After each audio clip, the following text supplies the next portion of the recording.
आज हम फिर आए हैं आपके सामने अपने स्कूल की एक और सोशल मीडिया स्टार एकता राय को लेकर। आप जानते हैं कि हमने अपने पिछले एपिसोड्स में अपने स्कूल के बहुत से अच्छे स्टूडेंट्स जिन्होंने एनडीए जैसे प्रेस्टिजियस एग्ज़ाम पास किए, जिन्होंने Hansraj college, Miranda house college जैसे कॉलेजेस में एडमिशन लिया, उन सब से आपको मिलवाया था। तो आज हम थोड़ा सा हटकर एक ऐसे स्टूडेंट को आपके सामने लेके आ रहे हैं जिसने सोशल मीडिया पर इस समय धूम मचा रखी है और एक अल्टरनेट करियर के तौर पर ये आपको सामने कुछ बातें प्रस्तुत करेंगी जिनको सुनकर आपको अपने करियर के ऑप्शंस के बारे में बहुत कुछ जानकारी मिलेगी। तो आइए मिलते हैं एकता राय से। तो सबसे पहले तो गुड आफ्टरनून सर और थैंक यू सो मच, आपने मुझे स्कूल में बुलाया, ये मौका दिया तो मुझे बहुत ज़्यादा अच्छा लगा। आपको बहुत अच्छा लग रहा है, हम भी बहुत अच्छा खुश महसूस कर रहे हैं कि हमारे पुराने स्टूडेंट से हमें मिलने का मौका मिलता है, तो हमें भी बहुत अच्छा लगता है। तो एक तो अब हम आपसे कुछ सवाल पूछेंगे जो हमारे स्टूडेंट्स को बहुत काम आएंगे उनके लिए जी। तो आपने अभी बता ही दिया कि आपको तो यहाँ आकर बहुत अच्छा लग रहा है और हमको भी बहुत अच्छा लग रहा है। अच्छा, मैं एक बात जानना चाहता हूँ, जब आप हमारे स्कूल में थे 11-12 में, मैं आपका ही क्लास टीचर था, तो तब उस समय आप ज़्यादा लाइमलाइट में नहीं रहते थे, लेकिन अब आपने सोशल मीडिया पर पूरी धूम मचा रखी है। आपने इतने अच्छी रील्स बनाते हैं, इंस्टाग्राम पे आपके हज़ारों जो फॉलोअर्स हैं और सब लोग आपको जानते हैं, तो अब आपको इतनी बड़ी फैन फॉलोइंग देखकर अब आपको कैसा लगता है? तो मुझे इतनी बड़ी फ़ैन फॉलोइंग देख के बहुत अच्छा लगता है क्योंकि मैंने इसमें मेहनत की है और जब मेहनत का आपको फल मिलता है तो बहुत अच्छा लगता है। मैं ऐसे धीरे धीरे आगे बढ़ना चाहती हूँ और मेरे से प्रेरित होकर जो भी ये कर रहे हैं तो वो बहुत अच्छा, मतलब मेहनत करते रहे और आगे बढ़ते रहे, मुझे बहुत अच्छा लगता है। बहुत ही अच्छी बात है। तो थोड़ा सा हम कैसे सुनते रहेंगे। अच्छा, इसके बाद आप ये बताइए कि आपको अपने सोशल मीडिया पर रील बनाने के का ख्याल कैसे आया? आपने ऐसा कैसे सोचा कि मैं सोशल मीडिया पर रील बनाना शुरू करूँ? तो सबसे पहले जब टिकटॉक का टाइम था तो मेरे भाई ने एक दो रील बनाई थी, तो मम्मी ने पूछा उससे कि तू रील क्यों बनाता है, तो उसने कहा ऐसे ही अच्छा लगता है और मतलब लोग फेमस भी हो रहे हैं। तो मम्मी ने मुझे कहा उस टाइम मैं रील्स फिर मैं बनाने लग गई थी।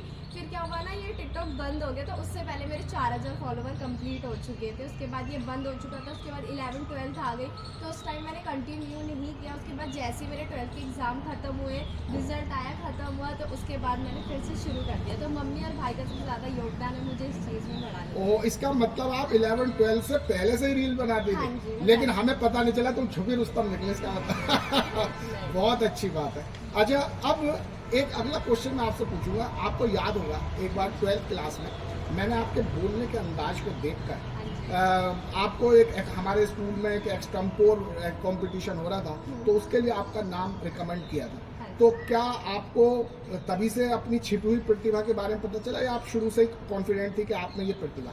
मैं शुरू से कॉन्फिडेंट थी कि मुझ में ये चीज़ है और ये चीज़ जो है ना, ये मेरी कुदरत की देन है। मेरे घर में कोई इतना लाउड नहीं बोलता, सिर्फ मैं ही बोलती हूँ। और जब से आपने भी मुझे खड़ा किया तो भी मुझे पता चला कि मैं बहुत अच्छा बोल सकती हूँ। जैसे मैं अपने फ्रेंड से, रिलेटिव से, किसी से भी बात करती हूँ ना, तो सबको मेरी बात सुनना अच्छा लगता है। जैसे एक गाने की रिदम होती है ना, वैसे बात करने की अगर एक रिदम हो ना तो बहुत अच्छा लगता है सामने वाले को सुनने। हाँ, ये तो बहुत अच्छी बात है।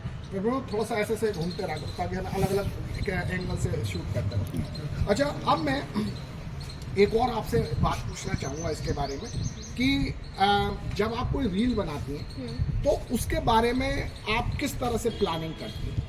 तो जब मैं कोई रील बनाती हूँ तो मैं जिस चीज़ पे बनाती हूँ, मेरा कंटेंट यही था कि मैं बहुत सैड शायरी वगैरह बनाती हूँ। तो सबसे पहले मैंने उनको ढूंढती हूँ, फिर उनको याद करती हूँ, फिर याद करने के बाद सबसे पहले तो मैं अपने में ही बोलती रहती हूँ, फिर एक्सप्रेशन नोटिस करती हूँ, उसके बाद जाके मैं शूट करती हूँ। और 1-2 टेक में कभी कभी तो ज़्यादा टेक लग जाता है उसको अच्छा बनाने में। तो ऐसे अच्छा, होता है। कई बार टेक करना पड़ता है, यानी वही जैसे फिल्म की शूटिंग होती है हाँ उसी जी, तरह से। बिल्कुल वैसे ही।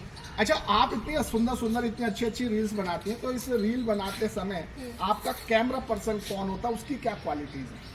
तो कैमरा पर्सन तो मेरी मम्मी होती है। अच्छा। हाँ जी, मेरे भैया होते हैं, मेरे फ्रेंड है वो भी होते हैं। तो ये तीनों हैं जो मेरी वीडियो शूट करते हैं और उनकी क्वालिटीज़ भी बहुत अच्छी है। जैसे मेरी मम्मी जो है बहुत ज़्यादा हार्ड वर्किंग है अपनी चीज़ को लेके, उनको कोई भी चीज़ है उनको करनी है, जैसे भी करनी है, पर करनी है और अपने काम को पूरा करना है। और मेरा भाई जो है वो बहुत ज़्यादा टैलेंटेड है, पढ़ने में वो बहुत अच्छा है। और जो मेरे फ्रेंड है वो भी पढ़ने में बहुत ज़्यादा अच्छे हैं, बहुत ज़्यादा टैलेंटेड है। तो सब में कुछ ना कुछ क्वालिटीज़ है। ये तो आपने बहुत अच्छी बात बताई। अच्छा, मैं एक बात पूछना चाहूँगा। आमतौर पर होता ये है कि जब बच्चे कुछ रील बनाते हैं या इस तरह की सोशल मीडिया एक्टिविटीज़ में होते हैं तो आमतौर पर पेरेंट्स उनकी बात इन चीज़ों को, इन एक्टिविटीज़ को पसंद नहीं करते, लेकिन आपके पेरेंट्स इस मामले में आपको सपोर्ट करते हैं, एनकरेज करते हैं, या वो भी आपको कुछ टोका टाकी करते हैं? मेरे पेरेंट्स बिल्कुल भी मुझे टोका टाकी नहीं करते और इतना इनकरेज करते हैं कि पूछो मत। जैसे मेरे पापा ना ऑफिस से आते हैं रात में और कहेंगे और तेरा इंस्टाग्राम कैसे चल रहा है और यूट्यूब कैसे चल रहा है, और मम्मी भी और मेरे भाई सब लोग मुझे सपोर्ट करते हैं। मेरी फैमिली बिल्कुल एकदम खुली मिजाज की है, तो मुझे बहुत सपोर्ट करते हैं। ये तो बहुत अच्छी बात है। तो देखिए, जब तक बच्चों को घर का सपोर्ट नहीं होता तब तक वो अपना करियर में आगे नहीं बढ़ते। तो सभी पेरेंट्स से भी निवेदन है कि बच्चे जिस फील्ड में जाना चाहें, जिस क्षेत्र में वो आगे बढ़ना चाहें, तो अगर पेरेंट उनका समर्थन करेंगे, उनको सपोर्ट करेंगे, तो उसमें बहुत अच्छा बेहतर प्रयास कर पाएंगे, बहुत अच्छा रहेंगे। अच्छा, अब मैं एक और आपसे सवाल पूछना चाहूँगा। अब वैसे आपके बहुत सारे फैंस हैं, सोशल मीडिया पे बहुत फॉलोअर्स हैं और सभी आपकी प्रशंसा भी करते हैं, लेकिन कई बार ऐसा होता है कि सोशल मीडिया पे कई कुछ लोग ऐसे वल्गर या भद्दे कमेंट भी कर देते हैं, तो उस समय आपको कैसा लगता है और आप उससे कैसे निपटते हैं? तो जब मैंने ये स्टार्ट किया था वीडियोस वगैरह बनाना, तो मेरे को आते थे बहुत वल्गर कमेंट्स भी आते थे और मैं आपको पढ़ती थी, मुझे अच्छा नहीं लगता था, बहुत बुरा लगता था, तो कभी कभी तो मैं डिलीट कर देती थी उनको। उसके बाद ना मैंने सोचा कि हम तो वीडियोस बनाते ही रहेंगे और ऐसे लोग तो हमें कमेंट्स करते ही रहेंगे, तो हम किसी की सोच नहीं बदल सकते। बहुत से दुनिया में ऐसे लोग हैं जो हमें पसंद करते हैं और बहुत से ऐसे जो नहीं पसंद करते। अब जो नहीं पसंद करते हम उनकी सोच नहीं बदल सकते, हम उनकी भी रिस्पेक्ट करते हैं और जो हमें पसंद करते हैं उनकी भी रिस्पेक्ट करते हैं। बस ये आप नेगेटिव कमेंट्स को बिल्कुल मत पढ़ो, ठीक है पढ़ लिया, ठीक है सोच है उनकी, ठीक है सो के, बस नेगेटिव पे मत ध्यान दो, पॉजिटिव पे ध्यान दो, क्योंकि आपको अपना करियर बनाना है इस। ये तो आपने वास्तव में बहुत मोटिवेशनल बात कही। तो प्रिय विद्यार्थियों, आप देखें, सोचा कि हम तो वीडियोस बनाते ही रहेंगे और ऐसे लोग तो हमें कमेंट्स करते ही रहेंगे, तो हम किसी की सोच नहीं बदल सकते।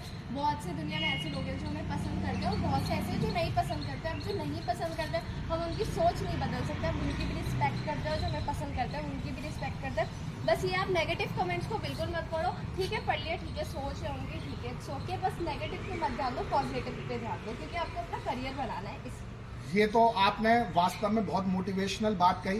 तो प्रिय विद्यार्थियों, आप देखें, हम जिस भी फील्ड में आगे बढ़ते हैं तो बहुत सारे लोग हमारी टांग खिंचाई करने वाले, हमारे काम में रुकावट डालने वाले आते हैं। तो हमें ऐसे नेगेटिव लोगों की बातों से बिल्कुल भी अपने आप को डिस्करेज नहीं करना चाहिए, हतोत्साहित नहीं करना चाहिए, अपने काम पर ध्यान देना चाहिए। एक दिन वो भी सब हमारे प्रशंसक बनेंगे और अपने आप ही हमारी प्रशंसा करेंगे। तो अब मैं आपसे एक अगला सवाल पूछता हूँ। कई बार ऐसा भी हुआ आपके साथ कि आप कहीं सड़क पर जा रही हैं या मेट्रो ट्रेन में सफ़र कर रही हैं या किसी पार्टी में, किसी समारोह में, और अचानक से कोई अनजान व्यक्ति आपको कहता है, अरे आप एकता राय हैं ना, जी मैंने आपकी रील देखी है, और आपकी प्रशंसा करता है? अगर ऐसा हुआ है कभी? हाँ जी, ऐसा हुआ है। मैं पार्टी वगैरह में गई थी, एक दो बारी गई हूँ, तो मैं वहाँ पे मुझे लोग मिले और उन्होंने मुझे बोला कि आप वही है ना जो वीडियोस वगैरह बनाती हो, मुझे आपकी वीडियोस वगैरह बहुत अच्छी लगती है, उन्होंने सेल्फी वगैरह भी ली है मेरे साथ। वाह, ये तो इसका मतलब आप सोशल मीडिया स्टार बन चुके, तो आपको कैसा लगता है? बहुत अच्छा लगता है, बहुत ज़्यादा। अच्छा, कभी किसी ने आपसे ऑटोग्राफ मांगे?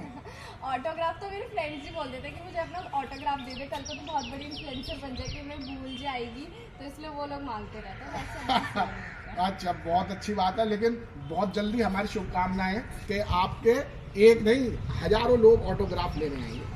अच्छा, अब आप ये बताइए कि आपने अपने करियर के बारे में क्या सोचा? क्या आप पढ़ाई लिखाई के क्षेत्र में अपना करियर बनाना चाहते हैं या इसी मीडिया के क्षेत्र में आप आगे बढ़ना चाहते हैं? तो है मतलब जो भी कैटेगरी है सभी अच्छी है, चाहे पढ़ाई के क्षेत्र में जाए, चाहे एंटरटेनमेंट के क्षेत्र में जाए, लेकिन ये है कब तक इंस्टाग्राम यूट्यूब है इसका किसी को नहीं पता रहता है। तो आप इसमें भी अपना करियर बनाएं और जो पढ़ाई लिखाई कर रहे हैं वो भी बनाएं, क्योंकि आपको एंड में सिर्फ पढ़ाई लिखाई काम आती है, तो इसको तो हम कभी छोड़ ही नहीं सकते। तो इसलिए मैं यूट्यूब तो कर ही रही हूँ, इंस्टा कर ही रही हूँ, और उसके साथ साथ मैं अभी ग्राफिक्स डिज़ाइनिंग का कोर्स करने वाली हूँ, प्लस कोडिंग उसके साथ। Very good. तो देखा विद्यार्थियों आपने कि सोशल मीडिया और इस तरह के एंटरटेनमेंट अपनी जगह है, इसमें भी अपना अच्छा बन सकता है आगे करियर, लेकिन साथ साथ आपको अपना प्लान भी लेकर भी चलना, वो पढ़ाई से ही हो सकता है। जैसे अभी एकता ने बताया कि वो ग्राफिक डिज़ाइनिंग, कोडिंग, इस तरह की बातें कर रही हैं और साथ ही अपना BA वगैरह भी कर रही हैं, ग्रेजुएशन भी कर रही हैं। तो पढ़ाई से भी आपको अपना ध्यान नहीं हटाना है, ये सब चीज़ें भी करनी है, लेकिन साथ ही पढ़ाई पर भी आपको अपना पूरा फोकस करना है। अच्छा, एक आपसे सवाल हम और पूछते हैं, और वो है कि बहुत बड़ा आपसे ये बड़ा इंटरेस्टिंग सा सवाल है कि क्या आपको अपने इस पुराने विद्यालय में अपने इस पुराने विद्यालय की, अपने विद्यालय के दोस्तों की, अपने विद्यालय के टीचर्स की याद अभी भी आती है? जी बिल्कुल, जैसे मैं अभी स्कूल गई मुझे सारी पुरानी यादें ताज़ा हो गई कि ये कैसे हम स्कूल आते थे, लंच करते थे, टीचर्स पढ़ाते थे हमें, तो बहुत अच्छा लगता है। और मुझे अभी भी टीचर्स की बहुत याद आती है। अभी तो हम फ्रेंड्स जैसे कुछ बातें करते हैं तो कोई बात याद आ जाती है तो फिर हम उस चीज़ के बारे में बात करते हैं। और मेरे सारे फ्रेंड्स जो स्कूल में थे वो मेरे साथ बाहर भी है, तो मुझे उनकी भी याद आती है और स्कूल की भी याद आती है बहुत ज़्यादा। बहुत अच्छी बात है, आप अपने टीचर्स को नहीं भूली, अपने दोस्तों को नहीं भूली, अपने विद्यालय को नहीं भूली, ये कितनी बढ़िया बात है। आप हमारी अच्छी एक प्रेस्टिजियस एलुमनाई स्टूडेंट हैं। अब आप ये बताइए कि आप इस विद्यालय में काफ़ी लंबे समय तक पढ़ी हैं, तो इस विद्यालय में ऐसी कोई घटना, कोई यादगार बात आपको याद है उसे आप हमारे साथ साझा करना हाँ, चाहें? मेरे पास तो बहुत सारी है, लेकिन एक बहुत इंटरेस्टिंग है। अभी 12th में अगस्त का टाइम था, रक्षाबंधन आने वाला था और आप स्कूल में नहीं थे 3 दिन के लिए। हाँ। तो ना मैं और हिमानी जी के वॉशरूम गए और वहाँ पे हमें सना मिली और सना ना फ़ोन लाई थी। अच्छा। तो उसने हमारे साथ फोटो खींची, हमने फोटो खिंचवा ली।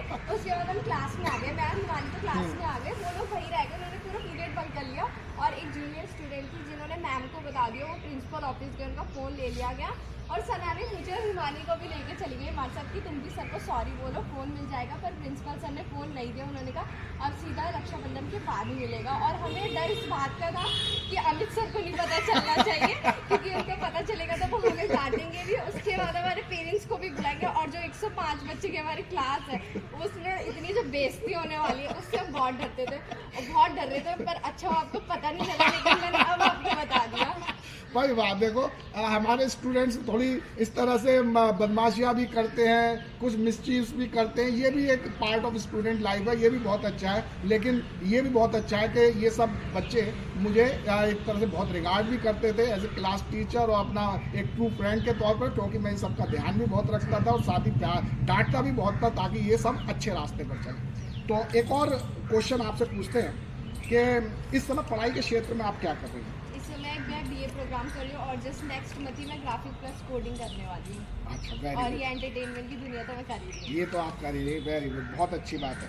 अच्छा, आप का हम एक बारे में विचार जानना चाहेंगे कि क्या आपको लगता है कि एक अच्छा करियर जो है वो केवल पढ़ाई में जो होशियार स्टूडेंट है उन्हीं का बन सकता है, या आज के ज़माने में मीडिया, एंटरटेनमेंट, स्पोर्ट्स, इन सब वैकल्पिक क्षेत्रों में भी अच्छा करियर बनाया जा सकता है? जो बच्चे बहुत ज़्यादा टैलेंटेड नहीं है पढ़ाई में, बहुत ज़्यादा स्टूडियस नहीं है, तो क्या वो भी अलग अलग क्षेत्रों में अपना अच्छा करियर बना सकते हैं? जी बिल्कुल बना सकते हैं, क्योंकि बहुत सारे ऐसे स्टूडेंट होते हैं जो बहुत होशियार होते हैं और वो तो अपना करियर बना ही लेते हैं। लेकिन बहुत से ऐसे स्टूडेंट होते हैं जो पढ़ने में इतने अच्छे नहीं होते, लेकिन हर बच्चे में कुछ ना कुछ क्वालिटीज़ होती है जो वो अपने आप को आगे ले जाते हैं। और हमने तो कई बार देखा है जो इतने अच्छे पढ़ने में होशियार थे वो यही रह जाते हैं कुछ ना कुछ करते हुए, जो नहीं रहते इतने होशियार वो कुछ ना कुछ कर जाते हैं। तो आप हर फील्ड देख लीजिए, स्पोर्ट्स देख लीजिए, गाने, सिंगिंग, डांसिंग, इतने सब में इतने सारे लोग हैं, सब में कुछ ना कुछ क्वालिटीज़ है और सब आगे बढ़ सकते हैं। मेरा तो यही मानना है तो हर चीज़ में। वेरी गुड, एक तो आपने बहुत अच्छी बात बताई। तो एक तो अब हम आपसे आखिरी सवाल पूछते हैं। जी।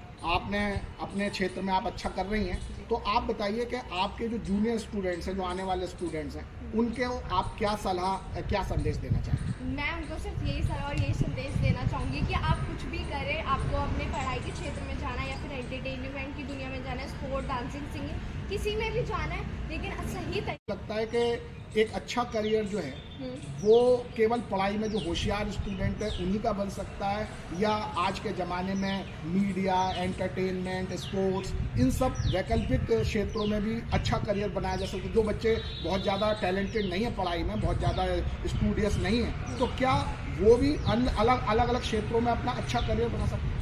जी बिल्कुल बना सकते हैं, क्योंकि बहुत सारे ऐसे स्टूडेंट होते हैं जो बहुत होशियार होते हैं और वो तो अपना करियर बना ही लेते हैं। लेकिन बहुत से ऐसे स्टूडेंट होते हैं जो पढ़ने में इतने अच्छे नहीं होते, लेकिन हर बच्चे में कुछ ना कुछ क्वालिटीज़ होती है जो वो अपने आप को आगे ले जाते हैं। और हमने तो कई बार देखा है जो इतने अच्छे पढ़ने में होशियार थे वो यही रह जाते हैं कुछ ना कुछ करते हुए, जो नहीं रहते इतने होशियार वो कुछ ना कुछ कर जाते हैं। तो आप हर फील्ड देख लीजिए, स्पोर्ट्स देख लीजिए, गाने, सिंगिंग, डांसिंग, इतने सब में इतने सारे लोग हैं, सब में कुछ ना कुछ क्वालिटीज़ है और सब आगे बढ़ सकते हैं। मेरा तो यही मानना है तो हर चीज़ में। वेरी गुड, एक तो आपने बहुत अच्छी बात बताई। तो एक तो अब हम आपसे आखिरी सवाल पूछते हैं। जी।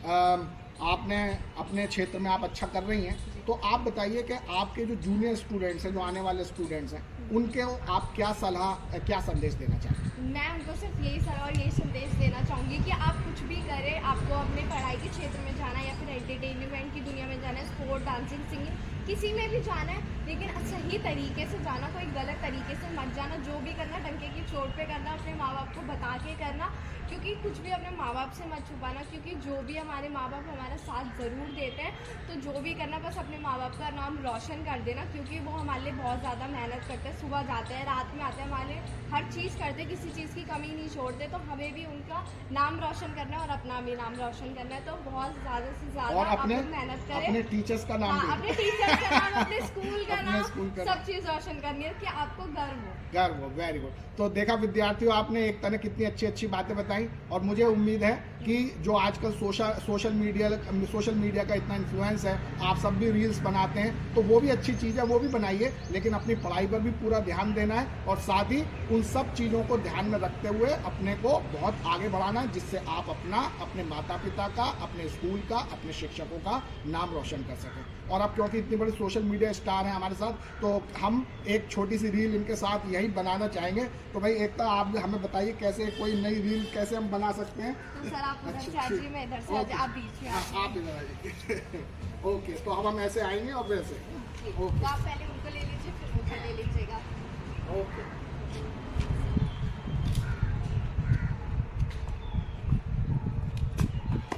Okay, thank you, bye bye सभी को। ये वक्त हमारा जो एक बार गया तो आए ना दोबारा, समझ लो जरा ये हवाओं का इशारा मेरे यारो। अपना हर दिन ऐसे जियो जैसे कि आखिरी हो।